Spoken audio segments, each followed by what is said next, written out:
보시면 민법의 의의가 나오죠. 1번 실질적 의미의 민법 이렇게 나와 있고, 우측 하단에 보시면 2번 형식적 의미의 민법 이렇게 나와 있어요. 자, 일단 이게 어떤 문제냐면 일반 사법으로서 실체법이라면 법 제목과 상관없이 다 민법으로 보게 되면 그게 뭐죠? 실질적 의미의 민법이고요. 또 민법이라는 타이틀을 달고 있는 법만을 의미한다면 이걸 우리가 형식적 의미의 민법으로 봅니다. 근데 주의하실 것은 요 실질적 의미의 민법과 형식적 의미의 민법이 완전히 일치되진 않아요. 이렇게 좀 불일치됩니다. 왜 그러냐면 예를 들어 주택임대차 보호법이다 그러면 요 주택임대차 보호법은 법 제목이 주택임대차 보호법이니까 형식적 의미의 민법은 아니에요. 그렇지만 주택임대차 보호법도 실체법으로서 일반 사법이기 때문에 뭐로는 들어가죠? 실질적 의미의 민법으로는 들어가요. 그 다음에 민법 중에도 우리가 법인 보면 처벌 규정이 나오거든요. 이 처벌 규정은 민법 안에 들어있긴 하지만 국가가 괴인에게 형벌을 가하는 문제이기 때문에 공법적 영역이지 사법적 영역은 아니거든요. 그럼 그것은 형식적 의미의 민법이지만 뭐는 아니죠? 실질적 의미의 민법은 아니거든요. 그래서 이것이 뭐 되는 건 아니에요? 일치되는 것도 아니다. 그래서 중복되는 부분도 있지만 불일치되는 부분도 있다 정도만 생각해 보시면 됩니다. 자, 한 장을 넘겨보시면 민법의 법원이 나옵니다. 그럼 여기서 이제 민법의 법원 할 때 이 민법이라는 말은 형식적 의미의 민법이겠어요? 실질적 의미의 민법이겠어요? 예, 실질적 의미의 민법입니다. 그래서 우리는 민법이라고 할 때는 통상적으로 뭐죠? 실질적 의미의 민법을 의미하는 걸 말하고, 그래서 민법의 법원에서 1조에 나와 있는 것은 결국 실질적 의미의 민법이 어떤 형태로 존재하느냐 이 문제인데 1조 보시면 민사에 관하여 법률에 규정이 없으면 관습법에 의하고 관습법이 없으면 조례에 의합니다. 따라서 실질적 의미의 민법은 법률의 형태로도 존재할 수도 있고요. 관습법의 형태로도 존재할 수도 있고 조례의 형태로도 존재할 수가 있는데 이 법률에서는 뭐 민법이나 또는 주택임대차 보호법이나 같이 국회에서 제정한 법이라면 법 제목과 상관없이 일반 사법으로서 실제법이면 다 뭐로 들어가는 거죠? 민법으로 들어가게 되는 거고요. 또 대통령령이나 장관령과 같은 명령, 규칙도 법률로서 민법의 법원이 되게 되고요. 그 다음에 조약이죠. 조약이나 국제관습법과 같은 국제법의 내용이 민사적인 내용을 담고 있다면 민법의 존재 형식이 될 수가 있고요. 여기서 가장 중요한 것은 뭐냐면 헌법재판소 결정이죠. 헌법재판소의 결정도 민법의 법원으로서 들어가게 됩니다. 근데 항상 조심할 것은 뭐냐면 헌법재판소의 결정은 민법의 법원, 민법의 존재 형식이 되지만 대법원 판례는 민법의 존재 형식, 민법의 법원이 될 수 없다는 거 꼭 기억해 두셔야 됩니다. 여기서 시험에 잘 내는 건 아니지만 두 가지를 보통 분리해서 내게 돼요. 어떤 차이가 있냐면 헌법재판소에서 내린 결정은 사법부를 기속합니다. 따라서 법원은 헌법재판소의 결정에 따라서 재판을 해야 되지만 대법원 판례는 사법부를 구속하지는 않습니다. 따라서 하급 법원이라 하더라도 대법원 판례와 달리 판결해도 되는데 그 이유는 헌법재판소의 결정은 법률로서 민법의 법원이 되지만 대법원 판례는 법원이 되지 않는다는 거 꼭 기억해 두시기 바랍니다. 그 다음에 관습법도 민법의 법원이 될 수가 있는데요. 일단 관습법이 뭐냐 하면 오랜 관행이 오랜 관행을 우리가 사실인 관습이라고 하고요. 오랜 관행이 너무나 오랫동안 지속되다 보니까 사람들이 이 관행을 법과 동일시하는 법적 확신이 부여가 되면 그때는 뭐가 되죠? 관습법이 되고요. 관습법도 민법의 법원이 될 수가 있습니다. 그래서 우측에 보시면 2번 관습법과 사실인 관습의 구별이 나와 있는데 일단 가장 중요한 차이점 뭐죠? 법적 확신이 있다는 거죠. 법적 확신이 있는 거는 뭐죠? 관습법. 단순한 관행은 뭐죠? 사실인 관습 이렇게 되는 거고요. 그 다음에 가장 주된 차이점은 관습법도 법이라는 점입니다. 법. 이에 반해서 사실인 관습은 법이 아니라는 점에서 가장 중요한 차이점이 있습니다. 따라서 관습법도 법이기 때문에 법률이 아니면 관습법에 의한다 분쟁을 해결하기 위한 법원으로서 적용이 되는 데 반해서 사실인 관습은 법이 아니기 때문에 법원도 아니고요. 분쟁을 해결하기 도구로서 적용되는 일도 없습니다. 그러면 사실인 관습은 언제 쓰이느냐? 우리가 법률행위론에서 배우는데 법률행위 해석의 기준으로만 쓰입니다. 그 다음에 관습법도 법이라는 점에서는 판사가 알고 있다는 전제에서 재판을 하기 때문에 관습법 원칙적으로 주장할 필요도 없고 입증하지 않아도 법원이 직권으로 조사해서 적용을 해줘야 되는 것이 원칙이지만요. 사실인 관습은 법이 아니라는 점에서 주장 입증이 필요하고요. 당사자가 주장하거나 입증해야지만 비로소 적용해 주게 된다는 것 정도만 기억해 두시면 됩니다. 물론 이 부분에 예외가 있어요. 예외가 있는데 예외까지 기억하시면 문제를 못 풀어요. 그래서 우리는 관습법도 법이다. 따라서 주장 입증할 필요가 없지만 사실인 관습은 법이 아니므로 주장 입증이 필요하다까지만 기억하시면 됩니다. 끝입니다. 그 다음에 넘겨보시면 성문법에 대한 관습법에 대한 효력해가지고 학설의 대립이 있지만 기본적으로 법률이 없는 경우에만 관습법이 존재할 수 있으므로 관습법은 법률에 대해서 보충적 효력이 인정된다는 것이 우리 판례 입장이고요. 그 다음에 3번 해가지고 판례에 의하여 인정되는 관습법이 있는데 명인방법, 사실원, 관습법상 법정지상권, 분묘기지권, 명예신탁, 동산의 양보담보 등이 판례에 의하여 인정되는 관습법의 제도고요. 우측에 조리부까지 먼저 보면 조리라는 말은 뭐냐면 사물의 기본 법칙을 말하고요. 쉽게 말하면 우리가 말하는 뭐죠? 상식입니다. 상식. 그럼 이런 문제입니다. 어떤 사람이 분쟁이 생겨서 법원에 찾아와서 재판해달라고 주장한다면 법원은 먼저 법률이 있는지 없는지 판단하고요. 법률이 없으면 관습법을 따지고 관습법이 없으면 뭐죠? 조리, 상식에 부합하게 판단해 줘야 된다는 의미에서 조리도 민법의 법원이 될 수 있다 정도만 정리하면 됩니다. 좌측에 보시면 기본 확인 문제가 나오죠. 관습법과 사실인 관습에 관한 설명으로 옳은 것은 1번 사회의 거듭된 관행이 관습법으로 승인되었다면 그것이 적용된 시점의 전체 법질서와 부합하지 않더라도 효력이 인정된다. X죠. 부합돼야 되겠죠. 예를 들어 가지고 어떤 지역에 첩을 들이는 관습이 있다 그래서 그것이 허용될 수는 없는 거죠. 2번 상행위와 관련된 법률 관계에서 민법이 상관습법에 우선한다. 이거 맞는 지문인데 이게 좀 이따 뒤에 나올 건데 특별법 우선의 원칙입니다.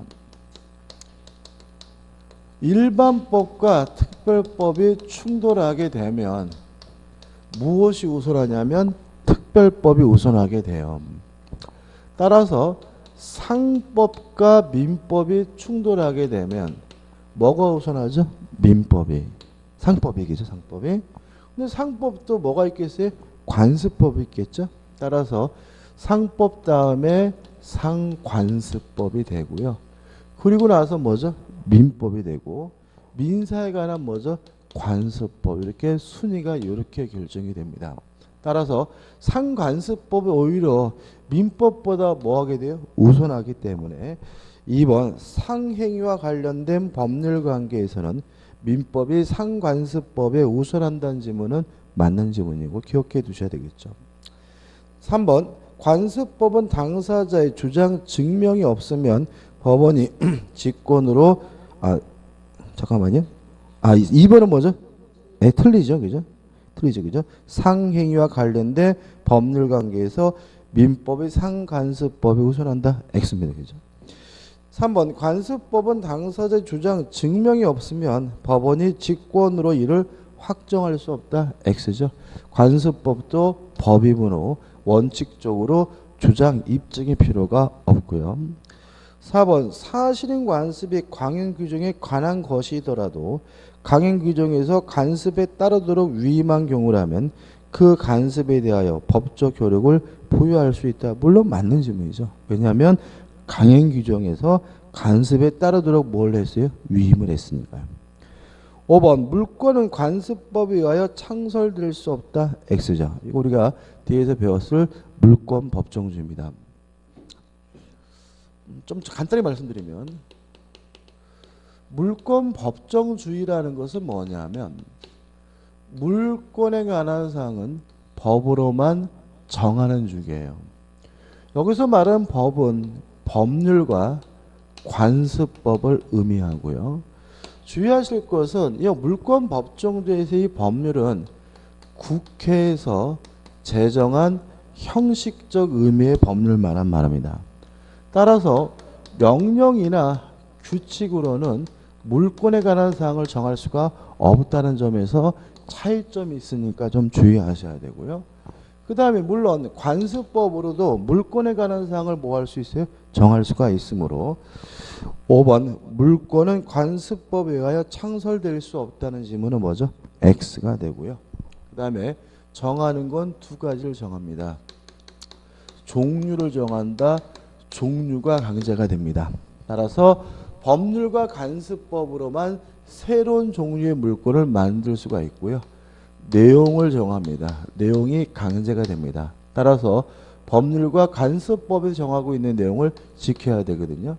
그러면 물권에 관한 법이 결국 뭐죠? 물권법이니까 우리가 나중에 배워야 할 물권법의 대부분의 규정은 위반하면 안 되는 뭐가 되는 거죠? 강행 규정으로서의 성질을 띠게 되는 거죠. 여기까지 같이 좀 기억해 두시기 바라고요. 답은 4번이 되는 거죠. 그 다음에 넘겨보시면 이제 18번 해가지고 민법의 기본 원리가 나오는데 1번 근대 민법의 기본 원리는 일단 현재 민법이 아니라 근대입니다. 시민혁명 후에 근세시대의 민법을 말하고요. 근대시대에는 모든 인간은 평등하다는 의미에서 1번 권리 능력 평등의 원칙을 취하고 있고요. 또 국가라 하더라도 개인의 재산을 침해할 수 없다. 이게 뭐죠? 2번 소유권 절대 원칙이고요. 또 3번 사적이고 개인적인 일은 국가가 간섭할 수 없다. 이게 뭐죠? 사적 자치의 원칙이고요. 마지막으로 4번 해가지고 고의나 과실이 있어야 책임을 진다. 이런 과실 책임 원칙에서 총 4가지 원칙을 천명했고요. 다만 이러한 근대 민법이 현대 자본주의 사회로 오게 되면 이것이 공공복리라는 대원칙에 따라서 뭐하게 돼요? 수정이 되고요. 그래서 우리 민법은 수정 원칙, 수정 자본주의를 채택하고 있다 정도만 한번 쭉 읽어보시면 됩니다. 우측에서 보시면 민법에서의 법률 용어에서 준용, 이하 동문입니다. 밑에 똑같은 내용을 또 써야 될 때 귀찮을 때 앞에 규정을 그대로 적용한다는 의미에서 주정이라는 말을 쓰고요. 2번 추정 간주는 둘 다 입증 곤란을 구제하기 위한 제도인데 추정의 경우에는 반증만으로도 그 효과가 번복되는 데 반해서 간주의 경우에는 반증 외에도 별도의 법적인 절차가 필요한 경우, 다시 말하면 반증 외에도 일정한 법적 절차가 있어야 효력이 번복되는 경우를 간주라고 하고요. 차이점이 있고요. 3번 선의는 뭐죠? 모르고 있는 정신상태. 악의는 뭐죠? 알고 있는 정신상태. 그 다음에 제3자는 당사자 및 포괄승계인 이해자를 제3자라고 하고요. 대항하지 못한다는 말은 결국 주장하지 못한다는 얘기죠. 예를 들어서 선의의 제3자에게 대항하지 못한다는 말은 선의의 제3자에게 뭐 하지 못한다는 거죠? 주장하지 못한다는 의미가 됩니다. 넘기셔가지고 과실해가지고 추상적 경과실, 구체적 경과실이 있는데 이렇게 정리하면 될 것 같아요. 일단 과실이라는 것은 주의 의무가 결여되어 있는 것, 주의를 기울였으면 알 수 있는데 모르는 게 과실인데 우리 민법상 주의 의무가 두 가지가 있습니다. 선량한 관리자로서의 주의 의무에서 선관 주의 의무와 자기 재산과 동일한 주의 의무, 이렇게 둘로 나뉘게 되고요. 교재는 만약에 선관주의 의무를 위반한 것은 추상적 경과실, 자기 재산과 동일한 주의 의무를 위반하면 구체적 경과실, 이렇게 어렵게 나와 있는데 그냥 우리는 간단하게 이렇게 기억하시면 돼요. 내 재산보다 소중하게 주의해야 될 의무는 뭐죠? 선관주의 의무. 내 재산과 동일하게 주의하면 되는 것은 뭐죠? 자기 재산과 동일한 주의 의무. 민법은 원칙이 뭐죠? 선관주의 의무입니다. 원칙. 특히 시험 범위 안에서는요, 대부분이 다 선관주의 의무고요. 자기 재산과 동일한 주의 의무는 두 가지입니다. 친권자와 무상 임치 계약에서 수취인, 요 두 가지만 자기 재산과 동일한 주의 의무고요. 두 가지를 제외하고는 다 뭐죠? 선관주의 의무입니다.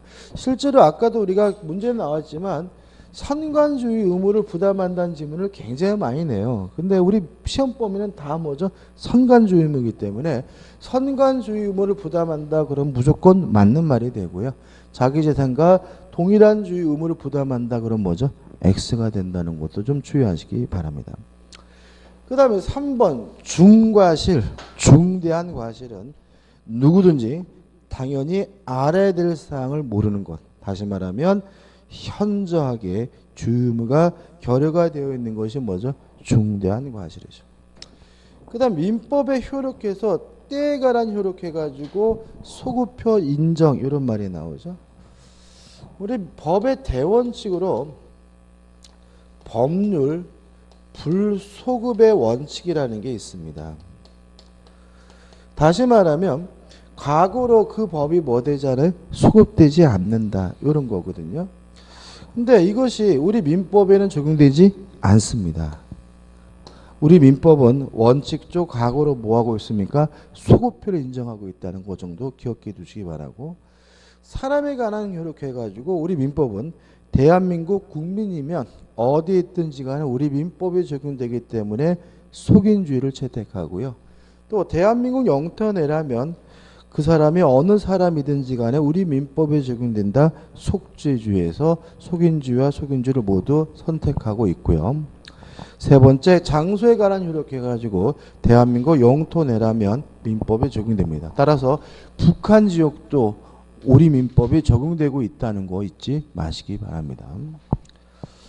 넘기셔가지고 이제 핵심 기본 문제 나오고 25페이지 권리가 나오죠. 뭐 이 오늘인가 뭐 언제 또 남북 회담한다 그러죠, 그죠? 남북 회담한다 그러면 뭐죠? 참 좋은데, 그죠? 좋고 저는 통일이 빨리 돼가지고 평양 가서도 수업도 좀 하고, 그죠? 그러니까 우리나라는 그 뭐죠? 시험과 상관없는데 우리나라를 뭐라 그러냐면 공급 과잉 국가라고 합니다. 그러니까 우리나라는 지나치게 공급이 많아요. 의사도 너무 많고 주택관리사도 너무 많고, 그죠? 변호사도 너무 많고 막 이런 공급 과잉 국가고요. 유럽은 이런 공급 과잉 상태를 어떻게 극복했냐면 식민지를 건설하면서 극복을 했어요. 걔네들도 어떤 시점에서 갑자기 공급이 굉장히 많은 시대가 된 거거든요. 근데 우리는 뭐 식민지를 건설할 수 없으니까 제 개인적인 생각에는 통일이 되면 이게 좀 많이 해소되지 않을까. 그래서 만약에 통일이 되면 평양에도 아파트를 많이 지어야 될 거고 아파트를 많이 지으면 관리소, 사무소장도 필요하고 그죠. 그잖아요, 그죠? 아파트 단지 내에 관리소장이 몇 명이나 필요하겠습니까? 그러면 통일이 되면 관리소장도 뭐죠? 엄청 많이 필요할 거고 그러면 주택과에서 자격증이 너무 많다라는 이 공급과잉 문제도 많이 해결되지 않을까 싶고요, 그죠? 또 저는 또 평양 가서 또 수업도 하고 그럴 날이 있으면 좋겠는데 그럴 날 없겠죠, 그죠? 25페이지입니다. 권리 가지고 법률관계와 권리면서 1절 법률관계, 인간관계, 호의관계가 나오고 있죠. 우린 살면서 여러 가지 관계를 맺게 되는데요.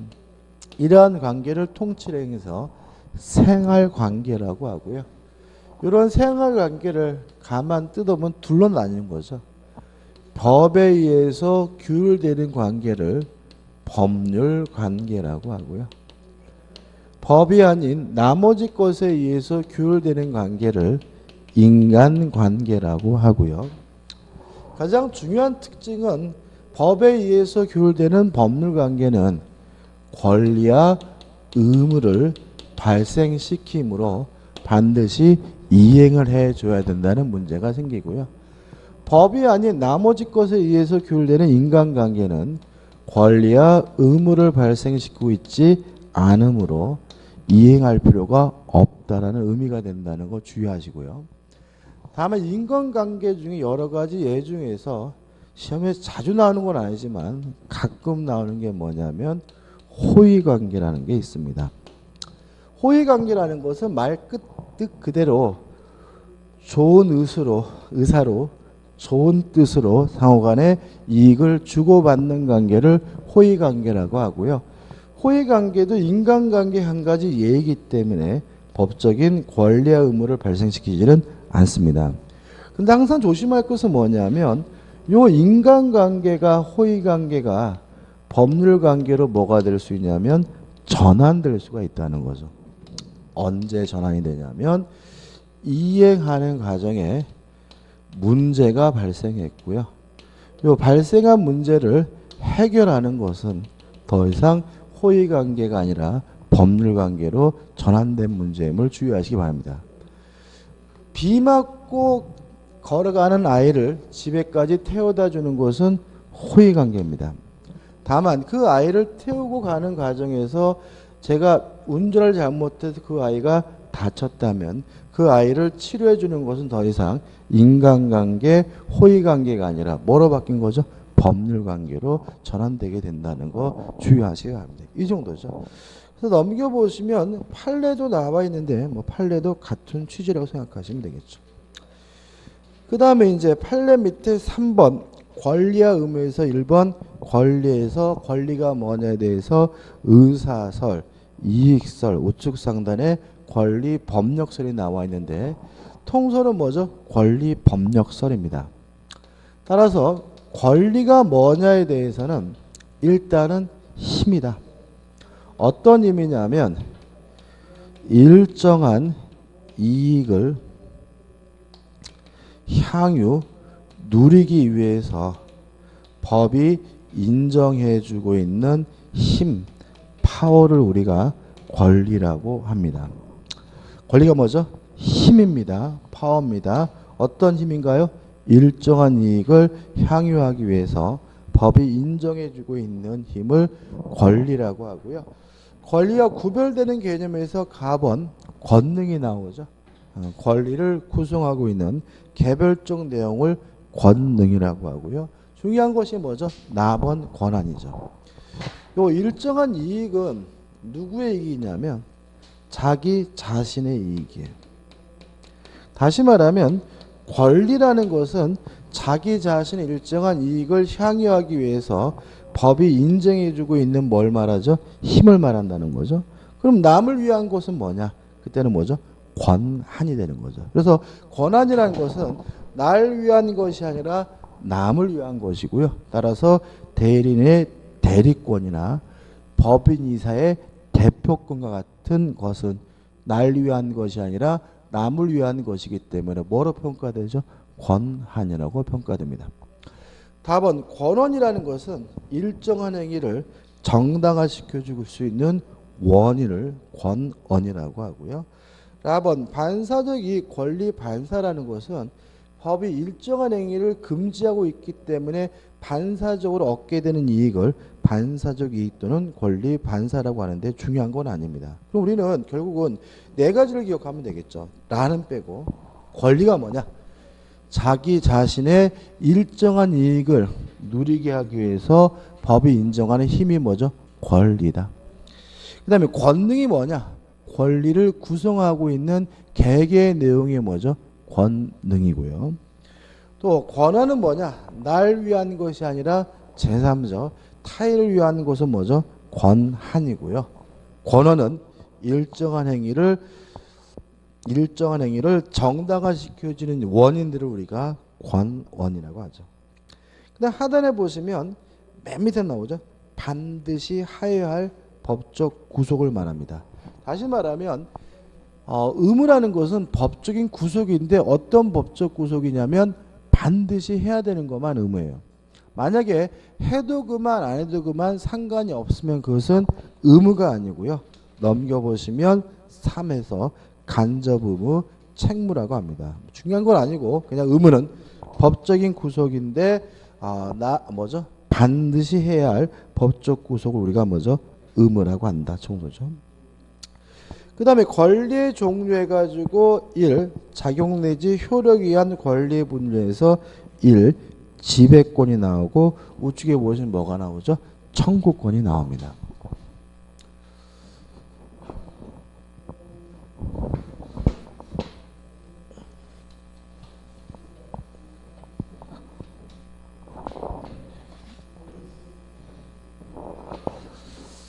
일단 소유권과 같은 물권은요. 지배권이라고 하고요. 정확하게 말하면 직접 지배권이라고 합니다. 이에 반해서 채권과 같은 청구권은 지배권이 아니라고 하고요. 다른 말로 하면 간접 지배권이라고 합니다. 그래서 우측에 상단에 나오는 청구권은 뭐가 있냐면 지배권이 아닌 건데 무슨 의미냐면 지배권이라는 말은 타인의 협력이나 이행 없이 직접 만족을 얻을 수 있다. 이런 의미가 되고요. 채권과 같은 청구권이 지배권이 아니라는 말은 타인의 협력, 이행이 있어야 비로소 만족을 얻게 된다는 의미가 됩니다. 갑이라는 사람이 A라는 건물에 대해서 소유권이 있다면 이 소유권은 물건이고요. 지배권이기 때문에 누구의 도움 없이 이 물건을 직접 지배해서 뭘 얻게 되냐면 만족을 얻게 되고요. 을이 갑에게 1억을 빌려줘서 1억을 달라 요구할 수 있는 뭐가 있어요? 채권이 있다면 이 채권 자체가 을에게 만족을 주는 것이 아니라 갑이 이행을 해야 돈을 갚아야 비로소 만족을 얻는다는 점에서 청구권과 같은 채권은 뭐가 아닌 거죠? 지배권이 아닌 거죠. 그래서 이게 중요한 논리는 뭐냐면 우리가 물권법에서 배우는 지상권, 지역권, 전세권은 직접 지배권이므로 스스로 알아서 만족을 얻어야 되므로 지상권, 지역권, 전세권자 같은 물권자들은 수리비, 필요비 상한을 청구할 수가 없습니다. 고장난 것이 있다면 스스로 알아서 뭘 해야 돼요? 고쳐야 되니까요. 이에 비해서 아까 했던 임차권은 물권이 아니라 뭐죠? 채권이라는 말은 임대인이 이행을 해줘야 임대인이 협력을 해줘야 비로소 뭘 얻게 된다는 거죠? 만족을 얻게 된다는 얘기고요. 따라서 임대인은 고장난 것이 있다면 적극적으로 뭘 해줘야 돼요? 고쳐줘야 되는 거고요. 만약에 고치지 않아서 임차인이 수리했다면 수리비, 필요비 상한을 임차인은 청구할 수 있다는 논리가 여기서 발생하게 되는 거죠. 우측에 보시면 형성권이 나와 있는데요. 일단 형성권이라는 말의 개념은 승낙을 받지 않고 일방적으로 행사하는 권리를 우리가 형성권이라고 합니다. 그래서 우리가 형성권인지 아닌지를 판단할 때는 승낙을 받지 않고 일방적으로 행사하는 것이 있느냐 없느냐 가지고 따지게 되는데, 가번해 가지고 동의권, 취소권, 추인권, 상계권, 해제권, 해지권 계속 나오는 것들은 승낙을 받지 않고 일방적으로 행사하는 권리니까 뭐죠? 형성권이 되고요. 나번해 가지고 법원의 판결로서 효과가 있는 것은 한 가지만 기억하시면 되는데, 채권자 취소권은 판결이 필요하다. 이거 하나만 주의하시면 되고요. 그 다음에 다번이 문제인데, 청구권이라고 표현되어 있지만 실제로는 청구권이 아니라 형성권인 것들이 있는데 내용이 나오는데 이걸 좀 정리해 봐야 돼요. 첫째, 각종 매수 청구권은 예외 없이 다 형성권입니다. 뭐 지상물 매수 청구권이든 부속물 매수 청구권이든 뭐든 모든 매수 청구권 다 뭐가 돼요? 형성권이다. 이렇게 크게 기억하시면 되고요. 그 다음에 모든 증감 청구권은 다 형성권입니다. 뭐 지상권자의 지료 증감 청구권이든 전세권자의 전세금 증감 청구권이든 아니면 임대인의 차임 증감 청구권이든 모든 증감 청구권은 예외 없이 다 뭐가 돼요? 형성권이다. 이렇게 크게 기억하시고요. 그 다음에 세 번째로 공유물 분할 청구권이죠. 공유물의 분할은 자유롭게 할 수가 있습니다. 따라서 다른 공유자의 동의나 승낙 없이 공유물을 분할할 수가 있기 때문에 공유물 분할 청구권도 뭐가 되냐면 형성권이 되고요. 그 다음에 마지막 네 번째, 모든 소멸 청구권은 형성권입니다. 이 네 가지로 모든 매수 청구권은 다 뭐죠? 형성 청구권. 모든 증감 청구권은 뭐죠? 형성 청구권. 공유물 분할 청구권도 뭐죠? 형성권. 그 다음에 모든 소멸 청구권도 뭐죠? 형성권이다라고 크게 좀 기억해 두시면 문제 풀 때 용이하지 않을까 싶어요. 그 다음에 4번 항변권 해가지고 개념은 상대방의 권리는 인정하면서 권리 행사를 저지하는 것, 막는 것을 우리가 항변권이라고 하고요. 상속의 한정 승인은 영구적 항변권이고요. 그 다음에 동시이해 항변권이나 보증인의 최고 검색 항변권은 연기적 항변권이라는 거 기억해 두셔야 됩니다. 기본 확인 문제죠. 사건에 관한 설명을 옳지 않은 것은 1번 토지 임차인의 지상물 매수 청구권은 형성권이다. 5. 왜냐하면 모든 매수 청구권 다 뭐죠? 형성권입니다. 2번 채권자 취소권은 소로서만 행사할 수 있다. 5. 채권자 취소권만은 재판을 통해서 해야 되고요. 3번 청구권은 채권뿐만 아니라 물권으로부터도 생긴다. 맞습니다. 채권으로부터 발생하는 청구권은 채권적 청구권이라고 하고요. 물권으로부터 발생하는 청구권은 뭐죠? 물권적 청구권이라고 하는 거죠. 4번 하저 담보 책임에 기한 토지 매수인의 손해배상 청구권은 제척기간의 권리므로 소멸시효 규정이 적용이 배제된다. X입니다. 물론 이 손해배상 청구권도 뭐죠? 채권이고요. 따라서 소멸시효에 걸려야 합니다.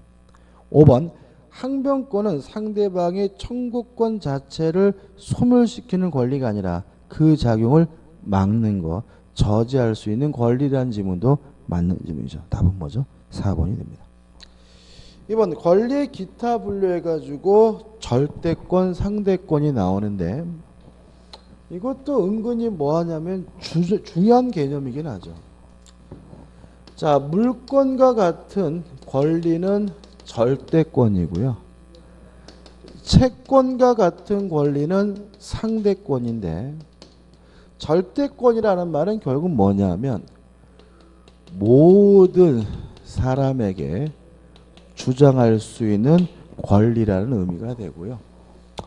채권이 상대권이라는 말은 특정된 사람에게만 주장할 수 있는 권리라는 의미가 됩니다. 따라서 물권은 모든 사람에게 주장할 수 있는 절대권이기 때문에요. 대항력을 갖게 되고요. 채권은 특정한 사람에게만 주장할 수 있는 상대권이기 때문에 뭐가 없는 거죠? 대항력이 없습니다. 그래서 예를 들어서 A라는 토지에 갑에게 소유권이 있는데 을이 뭘 가지고 있었냐면 전세권을 가지고 있었어요.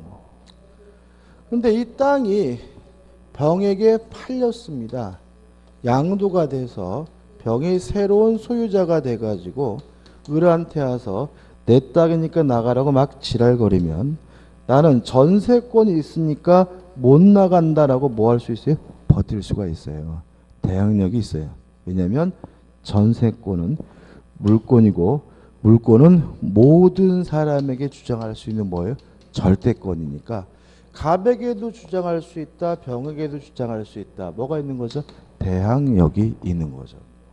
근데 만약에 이 토지에 갑이 소유하고 있는 이 토지의 을에게 임차권을 설정해 줬는데 병이 새로운 소유자가 돼가지고 내 땅에서 나가라고 지랄거리면 나는 임차권이 있으니까 못 나갑니다라고 뭐 할 수 없어요? 버틸 수는 없는 거죠. 왜냐하면 임차권은 채권, 채권은 특정한 사람에게만 주장할 수 있는 뭐죠? 상대권이니까 갑에게만 주장할 수 있고 병에게는 주장할 수 없다. 뭐가 없는 거죠? 대항력이 없는 거고요. 그래서 아까 우리가 임차권은 대항력이 없지만 임차권자가 대항력을 취득하려면 뭘 해야 됩니까? 등기를 해야 된다라는 말이 여기서 나오게 되는 거죠. 그다음 물권은 모든 사람이 주장할 수 있는 절대권이기 때문에 물권을 행사할 때는 굳이 대위할 필요가 없습니다. 다만 채권은 특정된 사람에게 주장할 수 있는 상대권이기 때문에 채권을 행사할 때는 대위에서 행사해야 된다는 논리가 생기게 됩니다. 이것도 한번 좀 생각을 해보죠. 중요한 논리인데요.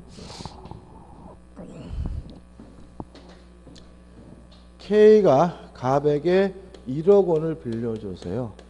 1억을 달라고 요구할 수 있는 채권자인데 갑이 자신이 소유하고 있는 이 건물을 을같자고 하지도 않은 매매를 한 것처럼 가정을 해서 갑이 을에게 이전 등기를 해주면 이 가장 매매는 통정어휘 표시여서 무효고 매매가 무효면 무엇도 무효죠?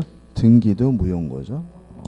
근데 을이 자기 앞에 등기된 것을 기하로 병한테 팔아먹고 병한테 이전 등기를 해줬을 때 병이 선이라면 병은 확정적으로 뭘 갖습니까? 소유권을 갖습니다. 왜냐하면 통정어휘 표시의 무효는 누구한테 대항하지 못하죠? 선의 제3자에 대항하지 못하니까요. 그럼 만약에 병이 악이면 얘 소유권 못 갖죠? 그죠? 을의 등기가 무효면 병이 악이라면 병의 등기도 무효죠. 그러면 갑은 병의 등기에 대해서 말소해달라고 청구할 수 있어요. 이때 갑은 을을 대의해서 말소해달라고 해야 돼요. 직접 말소해달라고 청구할 수 있어요. 직접 하는 거다. 왜냐하면 을의 등기가 무효고 병의 등기가 무효라면 소유권은 누구에게 있는 거죠? 갑에게 있는 거죠. 동의하시죠? 갑은 뭐죠? 소유권. 소유권은 뭐죠? 물권. 물권은 모든 사람에게 주장할 수 있는 뭐예요? 절대권이니까 을에게도 주장할 수 있고 병에게도 주장할 수 있다. 굳이 뭐 할 필요 없는 거죠? 대의할 필요가 없고요. 바로 이전 등기나 말소 등기해달라고 뭐 할 수 있는 거죠? 청구할 수가 있는 거죠. 다만 K 채권자는 갑을 어떻게 해요? 대의해서 청구해야 한다. 왜냐하면 K가 갑에게 1억 원을 빌려줬다면 누구한테만 돈 달라고 할 수 있어요? 갑. 다시 말하면 채권은 특정된 사람에게만 주장할 수 있는 상대권이고 갑에게만 주장할 수 있으니까 K가 직접 병에게 이전 등기해달라거나 말소 등기해달라 청구할 수는 없고요. 갑을 어떻게 해요? 통해서 갑을 대의해서 말소해야 된다는 일이 발생하는 이유는 채권이 특정한 사람에게만 주장할 수 있는 뭐이기 때문에 상대권이라는 거 주의하시기 바랍니다. 그 다음에 우측에 2번 일신전속권 비전속권 해가지고 귀속상 뭐 이렇게 나와 있는데 그거 의미 없습니다. 그냥 우리는 양도 내지 상속이 금지되는 권리를 일신전속권이라 한다 정도만 아시면 되고 3번 주된 권리 종된 권리 말 그대로고요. 4번 기대권은 미래 권리입니다. 현재 권리가 아니라 미래 권리를 우리가 통칭해서 뭐죠? 기대권이라고 합니다. 5번 권리의 충돌과 경합해가지고 1. 권리의 충돌해가지고 이 권리 상호간의 순위에서 물권 상호간 넘겨보시면 물권과 채권 간 채권 상호간 나와 있고 이렇게만 정리하시면 됩니다.